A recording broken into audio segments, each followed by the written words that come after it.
My friends, welcome to the very first episode of my podcast. And what we have here is from the Jerusalem Post, I would say is definitive proof that Israel are not the aggressors and that they are dealing with terrorists who have no morals, that use civilians as human meat shields and PR tools. We've got the Jerusalem Post here, and for comparison, we have Al Jazeera, and we'll just compare their NewsGuard ratings. So they've got 92.5 out of 100. Their only problem is they don't disclose ownership and financing, Jerusalem Post. And Al Jazeera, they don't handle the difference between news and opinion responsibly, and the site provides names of content creators along with either contact or biographical information. So, yeah, they don't do that. Yeah. Starting with the Jerusalem Post. They say IDF deception leads to massive aerial assault on Hamas's metro.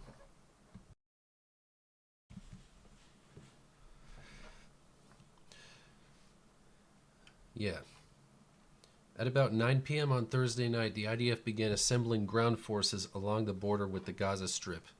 Some armored and infantry battalions joined the artillery batteries that had been deployed days earlier to pound Hamas and Islamic Jihad targets. Earlier in the day, the IDF said that a ground offensive was on the table as a viable option for the continuation of Operation Guardians of the Wall. The IDF was hitting hard at Hamas and Islamic Jihad targets from the air, but on the ground, they would be expected to cause even more damage, albeit with greater risk to the Israeli forces.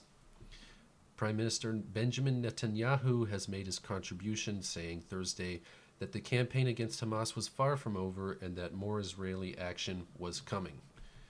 At midnight, the IDF spokesperson's English department tweeted that IDF air and ground troops are currently attacking the Gaza Strip. The foreign media jumped at the tweet, interpreting it to mean that Israel was sending ground forces into Gaza, a major escalation in the current operation and a sign that it was far from over. Meanwhile, we've got a lot of leftist media, I would say, painting Israel as the aggressors and Palestinians are the victims. While that's only partly true, Palestine's main, I would say aggressing faction is Hamas and the Palestinian Authority, which are both terrorist organizations.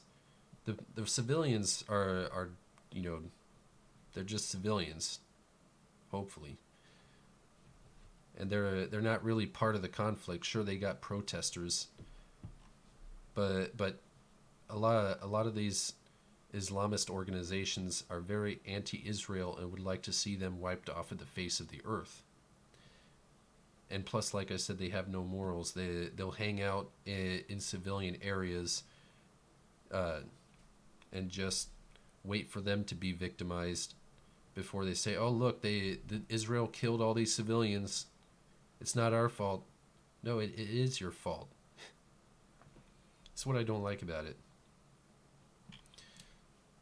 So yeah, continuing on, websites and media outlets around the world, including Washington Post and ABC, reported the incursion. Israeli troops have entered the Gaza Strip as conflict with Palestinians escalates, Israeli military says, was the tweet put out by the Washington Post. The problem was that there was no ground invasion. Yes, the IDF had deployed troops along the border, but they did not cross into Gaza. What did happen was in the air, where 160 aircraft had assembled for a massive bombing run over the Gaza Strip. Their target was the IDF called Hamas's Metro. Let me repeat that. Their target was what the IDF called Hamas's Metro, an underground network of tunnels, where Hamas stored its weapons and used to move throughout Gaza hidden from Israeli aircraft. The Metro had been built in the years after the 2014 war in the Gaza Strip, also known as in Israel as Operation Protective Edge. It was a network of dozens of kilometers of tunnels that crisscrossed Gaza and provided safety from Israeli aerial incursions. According to reports, due to the deployment along the border and the news coming from out in the foreign media of a ground incursion, Hamas and Islamic Jihad sent their first line of defense into the tunnels to start taking up positions. These were the anti-tank missile teams and mortar squads meant to strike at incoming Israeli ground forces. What they did not know was that there was no ground offensive. Instead, once they were out of the tunnels, they were exposed to Israeli aircraft. Within minutes, the metro attack went ahead. How many of Hamas and Islamic Jihad terrorists were killed in the operation remains to be seen. IDF spokesperson Brigadier General Hidai Zilberman said on Friday morning that the military was still evaluating the consequences of the operation. I say, good on them. I'm pretty sure they minimized civilian deaths from that, but probably they were around a civilian area. I don't know. Death toll in Gaza rises to 119 as Palestinian families seek shelter in schools to flee Israel's most violent attacks. I think this is in reference to that aerial strike. It says here, Israel continued on Friday to bombard the Gaza Strip with air raids and artillery shells. Friday. Oh, it is Friday. Yeah.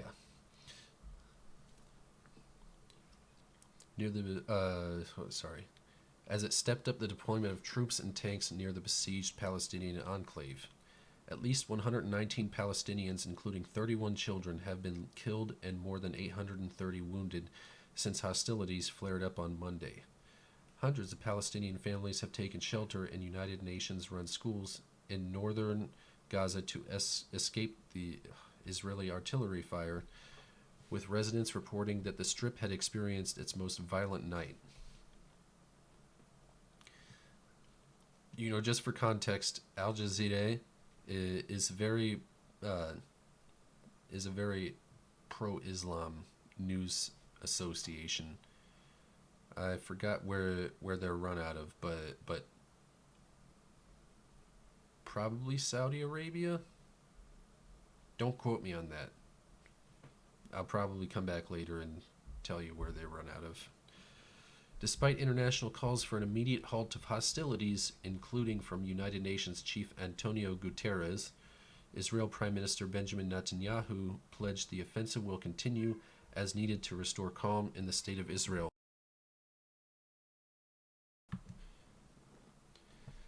Hamas fired another barrage of rockets toward Israel, hitting the city of Ashkelon in the early hours on Friday. At least 6 Israelis and 1 Indian national have also been killed. Indian national.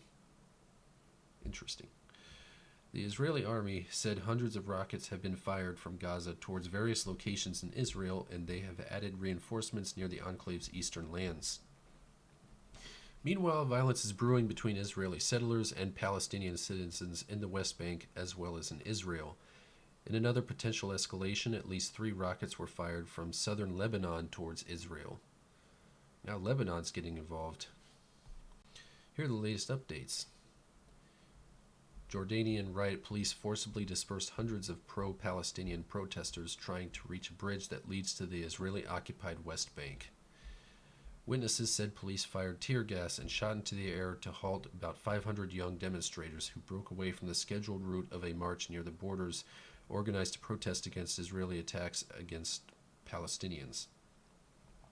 The demonstrators were within 5 kilometers of the King Hussein Bridge, known in Israel as the Allenby Bridge, in the Jordan Valley opposite the Palestinian city of Jericho in the occupied West Bank. Several thousand demonstrators also took to the streets after Friday prayers from the Grand Husseini Mosque in central Amman, chanting anti-Israel slogans. They called for the expulsion of the Israeli ambassador and scrapping of an unpopular peace treaty with Israel. It says here, Palestinians in Gaza recount ruthless horrors of Israeli raids. Protests intensify in the occupied West Bank. Yeah. Israeli army shoots dead Palestinian north of Ramallah.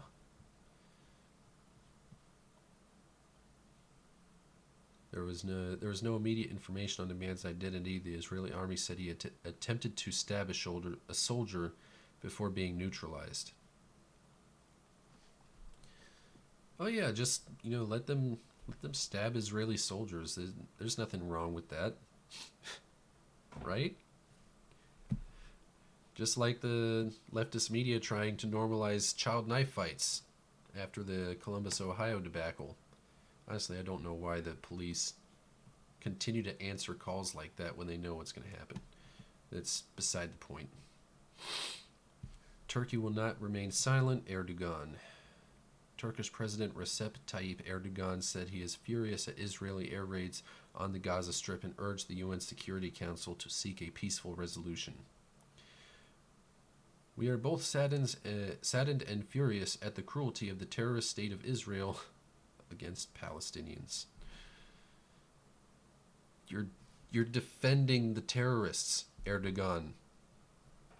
Learn this. Learn it. Stop fighting for terrorism.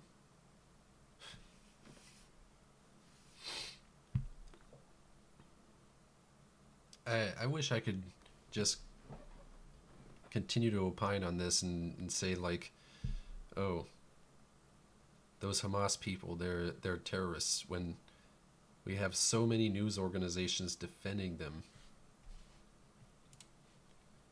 You go on Twitter here.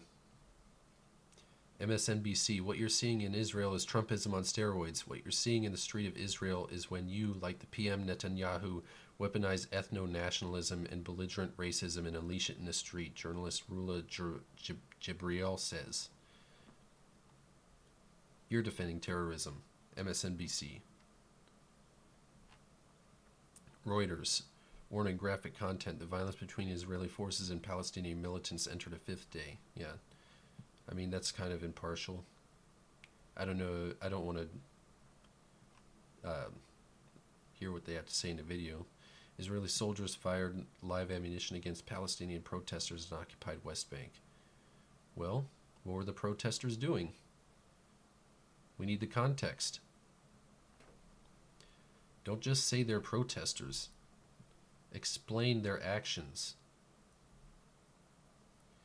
Video, Palestinian families in Gaza's Shijaya neighborhood leave the area after it was shelled by Israeli forces.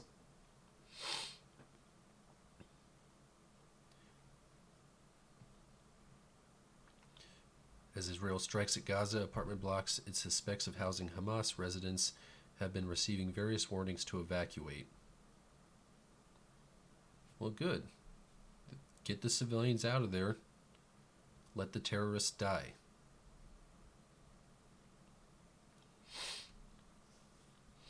Israel fired artillery and mounted more airstrikes against Palestinian militants in the Gaza Strip amid constant rocket fire deep into Israel's commercial center as hostilities entered their fifth day. That one seems relatively impartial. Israel-Gaza violence. Rockets and shelling continue.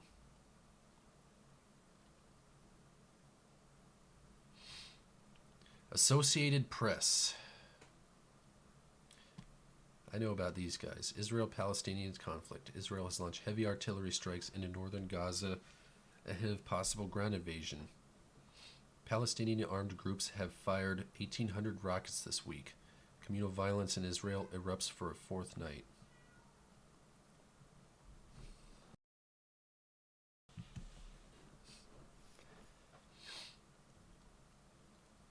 Palestinians flee as Israeli artillery pounds northern Gaza.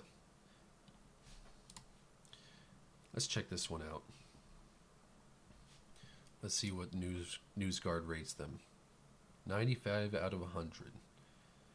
The site does not provide names of content creators along with either contact or biographical information.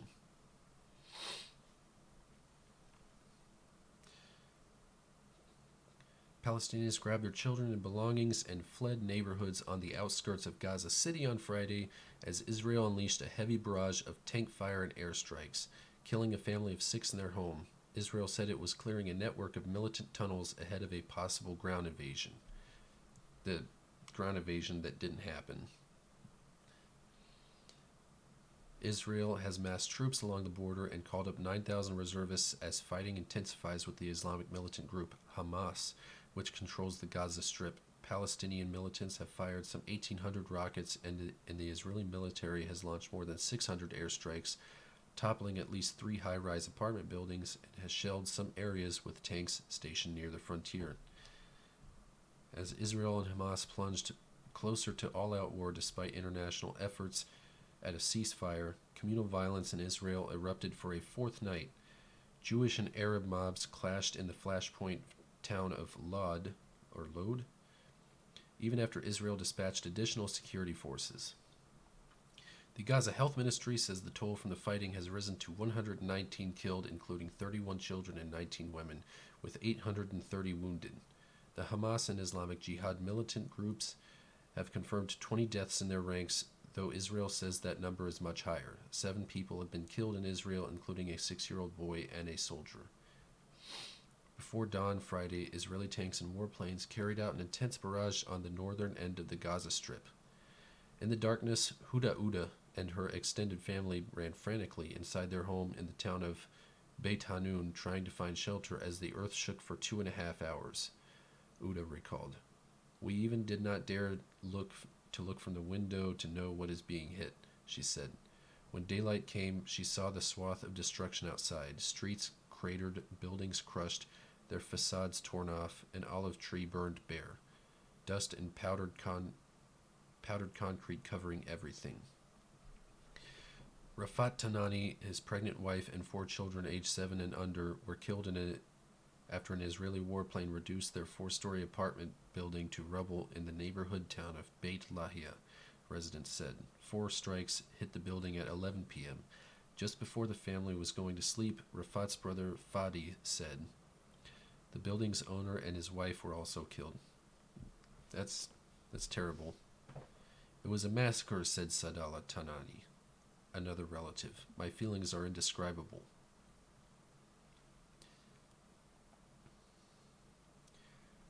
This is more trying to appeal to emotions here. Pretty sure that Associated Press is working for they're kind of defending Hamas here.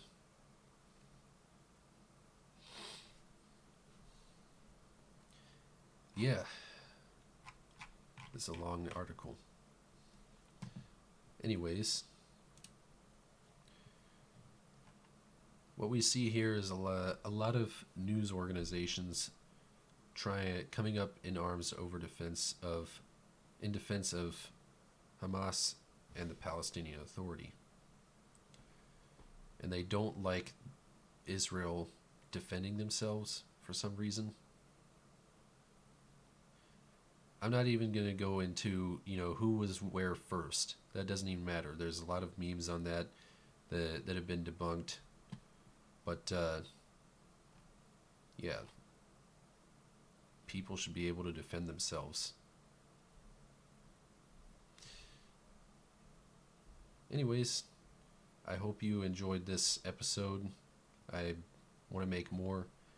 Hopefully come out with a solid schedule of filming and release. But, yeah, tell me what you think. Like and subscribe. Comment below. And I'll come back possibly later today with another one. Don't know when, but if not, then Monday through Friday. Yeah. See y'all later.